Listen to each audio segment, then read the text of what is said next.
Here with trainer Kenny McPeek at Colonial Downs in the paddock, and we've got Mystik Dan making his turf debut in the G1 Arlington Million. Wanted to ask you first, what do you think about his draw on the rail? Well, it's a little tricky for Brian, I think, and how the speed, but it looks like a lot of the speed's inside of him, or on the inside of the group. And, we always leave it up to Brian. He knows the horse really well. He's run from the inside, and the horse doesn't mind being inside, so I'm not really worried about it.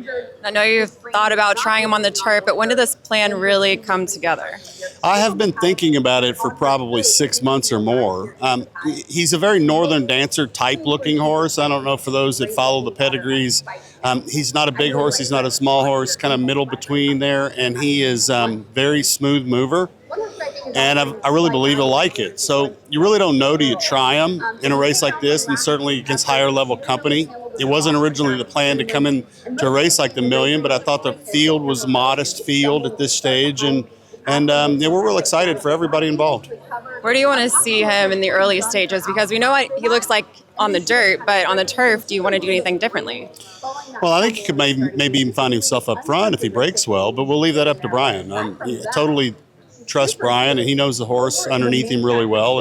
But yeah, I'm not going to try to predict, and I'm certainly not going to over coach Brian, because he knows the horse well enough that he can do it. He can do the job.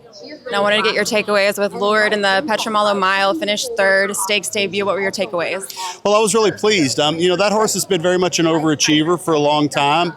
He's made a couple of $100,000 the hard way, and he was a modest yearling, only $30,000, but he's a really pretty little horse, and he seems to be improving with age. And I'd like to think I could find another straight 3-year-old race for him somewhere here before the year's out, maybe Kentucky Downs, and try him on the grass, because I think he'll like that too. But real professional horse, hard trier, and certainly understands the task. Speaking of Kentucky Downs, if Mystik Dan wins today, could he be there next? It's possible. That's possible. Let's not get too far ahead of ourselves. In the meantime, somebody give me some sunscreen, could you please?